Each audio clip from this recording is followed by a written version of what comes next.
What's going on YouTube? Flashy here, and welcome back to another Valorant video. Today I just wanted to sit down and talk with you guys about my overall first impressions of the game. No script, no nothing, just me kind of sitting here and verbalizing all of my thoughts so far. So I was actually lucky enough to get a beta drop for this game on the second day that they were available, and I've been playing it ever since. I'm not gonna lie, just to start this first impressions video off, I think I've stayed up until about 2 or 3 o'clock in the morning every single day since this game came out, just playing it non-stop with the squad, trying to get as many wins and to learn the game as much as possible. So that right there is my first impression. I absolutely am addicted to this game. It's so much fun. There's so much depth. The shooting mechanics, the maps, the characters, they all come together to just be such a fun experience. And this game actually came out at the perfect time for me because, as you guys know, I'm playing a lot of Mortal Kombat on this character, and I've really been itching to kind of get a mouse and keyboard first-person shooter style game. But I didn't want anything as serious as CSGO because I also really love games with abilities and different characters and, you know, fun, vibrant colors and things like that. So this game, like I said, it really came out at the perfect time for me to just be able to sink my teeth into it and try to get really good at it. But before we get into the specifics and all that, let's talk about the maps. First and foremost, one of the most important parts of a game like this is the maps, and this game launched with 3. And honestly, of course, I have the one map that I don't really like that much because I can't snipe on it, which I believe is called Split, but that still is a really fun map to me.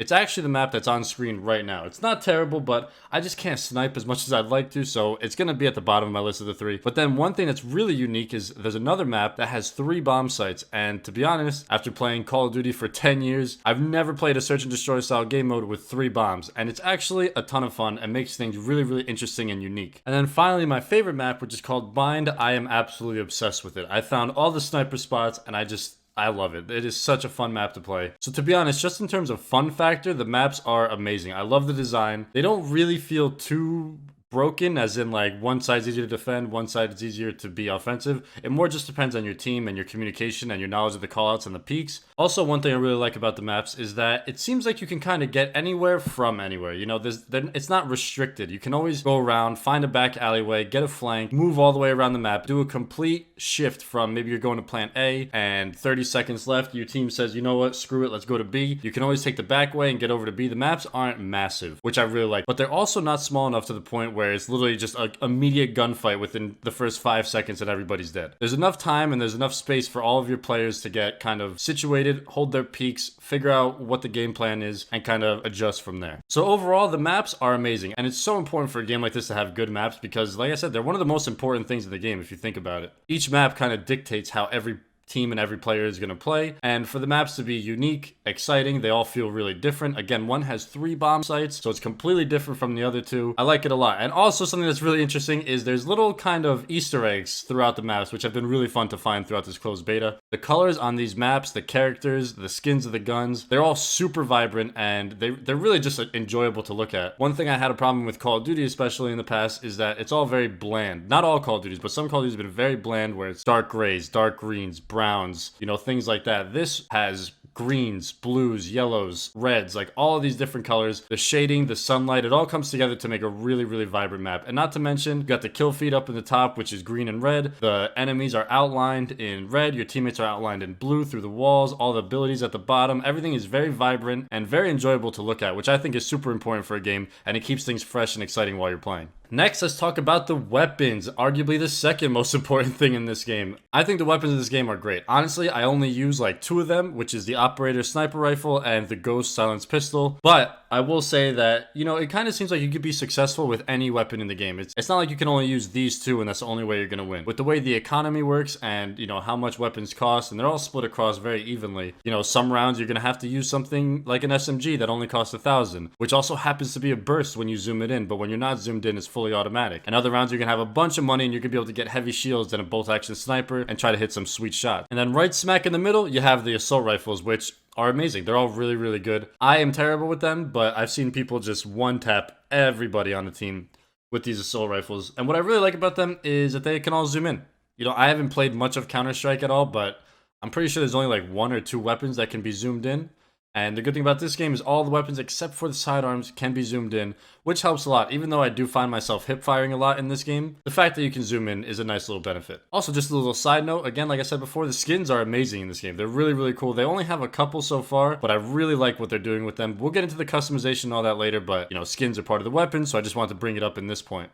Furthermore, it seems like overall the weapons are relatively balanced. I mean, I've had rounds where I just have enough money for a pistol and the other team is absolutely dominating us and they all have SMGs and assault rifles, but we still win. You know, we take them out with the pistols, which just goes to show that it's way more important to have map knowledge and understanding the peaks and kind of reading your opponents than it is to just have a good gun. You know, like, yes, a sniper rifle helps a lot and maybe you shouldn't take certain peaks where it's long angles and somebody with a sniper rifle can take you out when you have a pistol. But again, that just goes back to map knowledge and being able to kind of just outplay your opponents. And those rounds are really, really satisfying. I mean, if you're going in with just a silenced pistol and you know the whole other team is stacked with armor and weapons, and you take them all out, you get to pick up their guns, you feel great, win the round, all that good stuff. So it all really comes together to make really, really exciting rounds. And finally, about the weapons, I don't know if I brought this up yet, but they're all super unique from each other. They all play completely differently, all different recoil patterns, all different lines of sight to hold with each different weapon, different ways to play. Again, like I was talking about before, when you have an SMG, you're going to want to take certain routes as opposed to when you have a sniper rifle, and I like that a lot. I honestly do like that a lot because I always like things that dictate your playstyle. You know, I'm big on fighting games. Obviously, there's Mortal Kombat plastered all over this YouTube channel. And one thing I like about fighting games is that all the different characters force you to kind of play a different way. And that's the same thing with this game, especially with the characters, which will be my next point. But with the weapons, they all kind of force you to kind of maneuver around the map and kind of figure out whether you're on offense or defense, what you want to do and how you want to go about it. So since we were talking about characters, let's get into the agents and their abilities. As I said at the very beginning of this video, I love games with characters that have abilities. I didn't play much of Overwatch, but my favorite part about Overwatch was just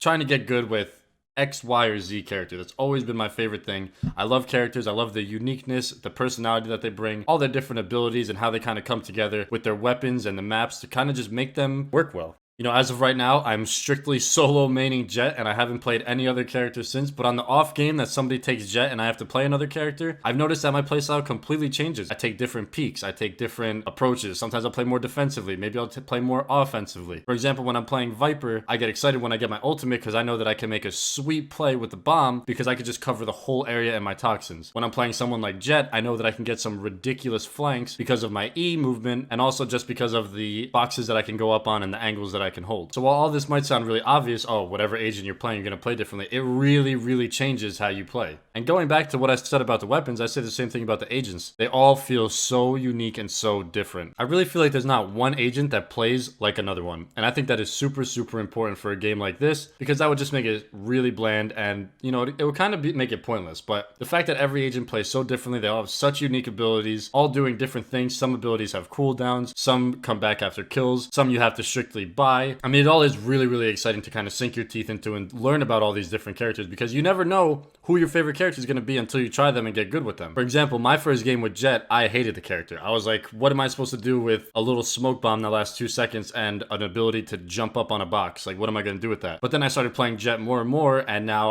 like I said before, I refuse to play any other character except Jett. And if she gets taken, then maybe I'll jump in and play some Viper or something like that because her smoke screens and her walls are really, really good. And that's another thing, going back to it with the uniqueness between the characters, is that I can do things with Viper that I would never be able to do with Jett, which is holding certain angles or closing off certain lines of sight. I can put up my wall in an area that I always get killed by when I'm playing Jett. I don't have to worry about that when I'm Viper. So it's just all of these little things that come together and just make it super in-depth and just so much substance. Every little thing that happens in the game, whether it's the weapon you're using, the character you're using, the map you're on, who's on your team, what's your team comp, what weapons do your team have. All these little things just come together and just keep providing, like I said before, so much depth and so much fun that there's really like an infinite amount of things to explore. And my final point about the weapons, the maps, and the agents is that every round feels so different. And that's why I think I have not been able to stop playing this game. Because since every round feels so different, it just feels fresh. Every single round, every single game feels like a brand new game that I'm playing. Like I'm not just playing Valorant anymore, you know? Like every single game feels like a whole brand new IP or something like that. So one of my biggest fears before playing this game, before I actually got my hands on it, as I was just watching streams and, you know, waiting for my beta access, I was kind of nervous that maybe I was going to get bored of this game after 1 or 2 matches. Like maybe I'd only be able to sit down, play 1 or 2 matches, and then I'd be bored of it. Honestly, that is not the case at all. Like I'm saying, I've been playing till 3 o'clock in the morning freaking every single day just because it's so much fun and it just feels so fresh. Every single round is so different. Every single match, every single team comp, everybody you're going up against, it all is so different every single time. And I think that's what the most addicting part about all of this is. is that you'd never know how a round is going to go. Again, I said it before, you go in with a pistol, you guys could be getting absolutely rocked, and all you have is like a couple pistols on your team. Maybe someone's got an SMG. And then you go and end up winning the round. You take all the enemy's vandals. Maybe someone on the other team has a sniper rifle. Now you got that, and now the entire dynamic completely shifts. And maybe the same is true for Counter-Strike. I wouldn't know. I haven't played it that much. But in Valorant, those type of rounds and things like that just keep things super unique and super exciting all the time. So that takes me into the overall fun factor of the game. You know, take away all the competition, take away all of the politics, all the nonsense that goes into video games. Is the game, when you sit down and play it, is it fun? And I gotta say, hell yes. Honestly, this game is a blast. I'm not gonna lie though, it almost turned me off within the first 2 hours. Like my first couple matches, honestly, my whole first day of playing, I really just couldn't figure it out. I couldn't understand the maps. I didn't understand the recoil. I was moving every time I shot, so none of my bullets were hitting. I was going like 5 and 19, like had no characters that I knew how to play yet to the best of their ability. Like I wasn't being efficient with my characters. I kind of was just picking anybody and trying them out. But once you start to get the maps down and you find your favorite guns and you start to get kills and you start to drop 20 bombs, 25 bombs, even 30 bombs, and you got a squad with you, the game is a blast. Oh, it is so much fun. At this point now, I honestly cannot get enough of it. Like sitting here recording this video, all I want to do is just play it. So I like that the point of entry is tough. Like you can't just sit down at the game and be disgusting at it. Like yes, you're going to have the people that are really good at aiming, but that's not going to help them with the map knowledge. You know, that's not going to help them with utilizing their characters' kits to the best of their characters' abilities. So it doesn't really matter how good you are at aiming. Yes, you have one of the three main, you know, umbrella topics of how to be good at this game, but there's still so much depth and so much to learn about with the characters and with the maps. And I think that's really important for a game like this because you got to give people an opportunity to want to get better. You know, I was getting absolutely destroyed when the game first came out, and I was like, I want to be good at this game. Why are these guys getting these headshots? Why are these guys better than me? Why are they using their character better than I'm using this character? Why did he get that kill? Why did I not get that kill? All these little things keep coming together, and I just wanted to get really, really good at it. So I definitely think that there is a barrier to entry when it comes to playing this game. You know, there's definitely going to be people like me that their first, when I first got the game, I jumped on stream and I played it for about 4 hours. And it wasn't until like my last match of the stream, which was like 3.5 hours into it of just nonstop playing the game, where I finally felt like, okay, I can jump in, I can take these gunfights and I can actually win. And once I hit that little like speed bump and I went over it, it's just like every single door opened up in front of me and I was like, oh my gosh, this game has so much opportunity and there's so much to do and I can't wait to learn all of it. And then on the flip side of that, you could probably say, oh, well, what if you get too good at it really, really fast? You know, what's the ceiling? And the thing is, I think the ceiling is way up for this game. Like, that's why we'll talk about like tournaments and stuff like that towards the end of this video, but I cannot wait to see how the pro players tackle this game, what they do, what their strategies are, how they play their characters, little things like where they put their smoke bombs, like anything like that, where they plant the bomb, all of these little kind of minute details that made CSGO what it is today and how it still is today, just transferring that over to Valorant, because now you have characters and abilities and all of these different spots and peaks and things you can do. Again, the ceiling is just way up there, and I feel like there's so much to learn and there's so much to get good at that it's just not going to get boring for a really, really long time. So I just want to take a quick second because I have just been praising this game. The one thing I want to say is it's not all sunshine and flowers. You know, there are things that, you know, I do have my gripes with the game. My one thing being solo queuing in this game is an unpleasant experience to say the least. Like, I still love it. You know, when I hop on stream and I'll stream this game for 4 or 5 hours, I always solo queue when I stream. So, you know, it's not awful.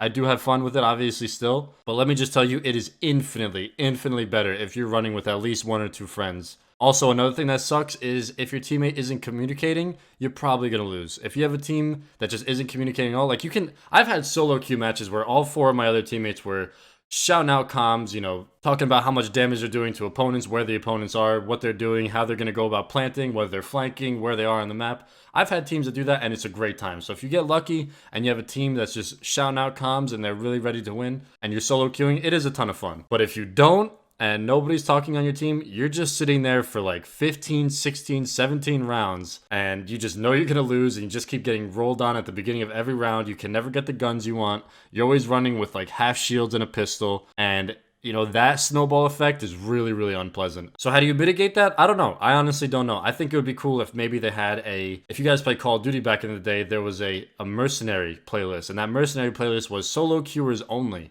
So I think something like that could be kind of cool, maybe. I don't know how they're going to implement that.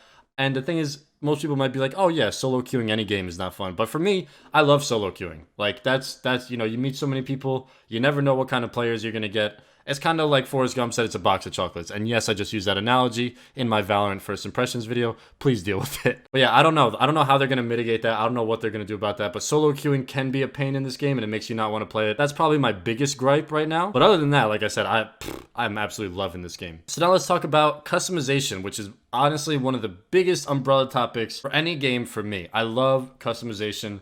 It's always been my absolute favorite. And in this game, they do something very, very unique that I like a lot. And that is, if you get to rank 9 with every single character, or with any character, you get a specific gun skin for the weapon that the character, quote unquote, loves to use, right? So for example, Viper, she gets this really cool double barrel shotgun skin if you level her up to level 9. Big picture, obviously that's something really little, but big picture, what that does is it gives me an incentive to grind with a character, and I absolutely love that. I know this is going to be a complete shift, but if you guys ever played a game called For Honor, the more you played a character, the more customization you unlocked for them. And when you played against somebody, it's kind of a fighting game, and when you played against somebody and you saw that their character had, I don't know, like a gold helmet, let's say for example, you knew that that player absolutely grinded their behind off with that character, and they were probably disgusting with them. And that's what I love about the fact that Valorant is kind of putting something in like that, because I can grind my Jet to level 9 and get a sweet Sheriff skin, and then, you know, anybody on my team, anybody I go up against, they're going to see that I have that, and they're going to be like, oh, this guy plays Jet. Or even anybody that's watching my stream, they go, oh, this guy plays Jet a lot, because he got her all the way up to level 9. And I know that's such a small little detail, but it's the little things like that that are just so much fun. And another thing that I noticed is on the skins, on the weapon skins,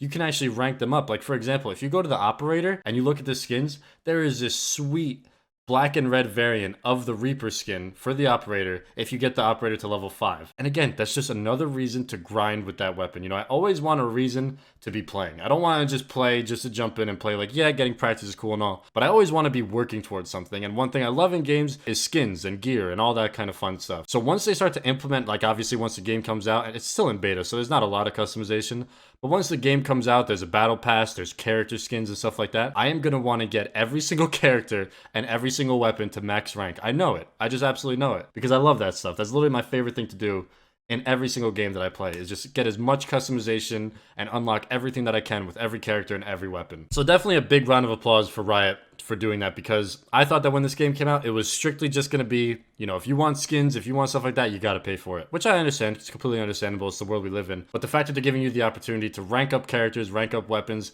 and get sweet new skins and all that stuff, I'm all about it. And I know for a fact I'm going to be grinding the absolute heck out of it. So another thing about customization is the fact that they're going to be bringing in a ranked league, which I honestly cannot wait for. Obviously, if you guys watch my videos, you know I love playing ranked in Mortal Kombat. Ranked has always been the way to go for me. I don't really enjoy playing casuals. I know it doesn't make that much of a difference, but just that little extra added pressure of, you know, everybody's going to be trying really, really hard. It just makes things a lot of fun. Plus, grinding up in the ranks and trying to see if you can get to the max rank in a game is super addicting. Like when I was playing Apex, all I wanted to do was get to Apex Predator, and I would just sit in ranked all day, just trying to get to Apex Predator just to see if I could do it. And one thing I think that this game is going to do is that they're going to give you customization unlocks when you get up to the ranks. I can already pretty much guarantee that they're going to give you like a weapon charm, or they're going to give you some kind of weapon skin if you get all the way up to the max rank. I don't know what the ranks are yet, but when you get to the max one, you'll definitely get a little charm or something like that. And you know, something as little as that, just to show everybody in the lobby or people that are watching your stream or whatever the case is, that you made it to that rank. Like, oh, I love that. I absolutely love it. So I'm super excited for ranked as well. As of right now, it's just unranked. I don't really know how the ranked is going to work. I don't think they've talked about it yet. I'm excited to see what they do, whether it's you rank up by wins or you get X amount of points, whether you win or lose, and you just have to get a certain amount of points. Like, either way, I'm super excited for ranked. I can't wait to see what you unlock for getting to the top ranks and all that kind of stuff. Looking forward to ranked league. That's definitely something on the horizon that I can't wait for it to be implemented into this game, and I'm going to play the absolute heck out of it. And now one of my last talking points about my kind of first impressions and what I think about the game is that I honestly cannot wait. I cannot wait for tournaments and professional play to be implemented in this game. I kind of brought it up a little bit before when I was talking about, like, you know, the freshness of the game and how every round is different and how unique every single game can be just based on your characters and what people are going to do with the characters. When ranked comes out and these tournaments start, I cannot wait to see the strategies that these teams do and how they play their characters and how they play the characters that I play and what they do differently, where they plant the bomb, where they put their smokes, where they do their breaches through the wall, where the beginning game grenade spots are, like all these little things. I just cannot wait to see it. I'm already out here sweating for these wins, right? Like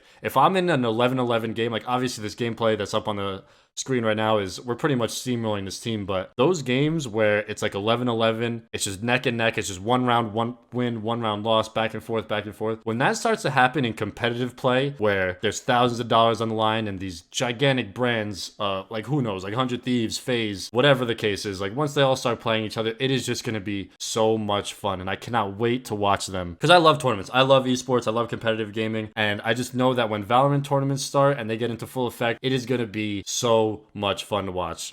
So now just on to the last point, DLC and the future of this game. You know, what do I think about it? What's going to happen? My biggest fear is that they're maybe not going to be adding a lot of agents. I really, really hope that they add a lot of agents, you know, over a decent amount of time. You know, don't keep putting agents, brand new agents in the game where the meta is just completely shifting every 2 weeks because a new character comes out. That's going to get boring really quick. But I think Riot has a really good idea as to kind of how to keep that competitive integrity while also keeping the game fresh. You know, they've done it with League of Legends for so long, adding so many characters, but still maintaining, again, that competitive integrity of the game is balanced. You know, people have enough time to kind of get used to the new character and their abilities and what they bring to the table. But again, I do want them to add a bunch of agents to this game. So I'm really excited, again, just talking about the future and what's going to happen with this game. I'm super excited to kind of see what their DLC patterns look like. Again, I love new DLC characters. I hope that they add a bunch of really cool ones. All of them coming with like skins and different weapon skins and stuff like that. But I'm really, really hesitant because I feel like maybe they wouldn't want to add too many characters because it's such like a quick, small paced game that any character that you add, whether it's just one or two, can completely just shift everything based on their abilities. So that is definitely one of the, you know, kind of thought points that I have in terms of DLC and what they're going to be adding to the game. Also, I hope they add maps too. I know that the closed beta right now has 3 maps. It would be really cool if there are quite a few other maps in rotation. But this is all stuff, like, again, just speculation. I have no idea what their plans are. Just as a fan of video games, I love new maps, I like new characters, I like new skins. That's all I'm hoping that they add, while at the same time, again, maintaining that competitive integrity. I don't want them to just keep dropping new maps and nobody knows what the heck is going on because all these new maps keep coming out and nobody has time to learn the last map that they just put out, and they already put out 2 more, you know what I'm saying? But overall, I hope this game thrives. It's a lot of fun. It's definitely unique, it's colorful, it's vibrant. It's really exciting to get the squad together and get those close games in. The maps, the characters, the weapons, those are all really unique. They all feel really good. The graphics are amazing to me. I love the vibrant colors. I love all that stuff. And like I just said, my only biggest gripe is that solo queuing in this game is a little unpleasant, but you know, what's really cool about this game is I've already met a ton of people just playing games with game chat on that they want to play with full squads and they want to get really good. So it actually hasn't been that much of a problem with solo queuing. You know, I've just been jumping into games and people on my team for the most part have been really, really cool. So that's been fun to make new online friends to play this brand new game with. And that about wraps up my initial impressions on Valorant. I hope you guys enjoyed today's video. I'm interested in knowing what your guys' thoughts are on the game, so definitely be sure to leave a comment down below. Also, if you want to check out my life behind the scenes, definitely go hit up my Instagram. I'll link that down below. Thank you guys so much for watching, and I'm gonna see y'all in the next one.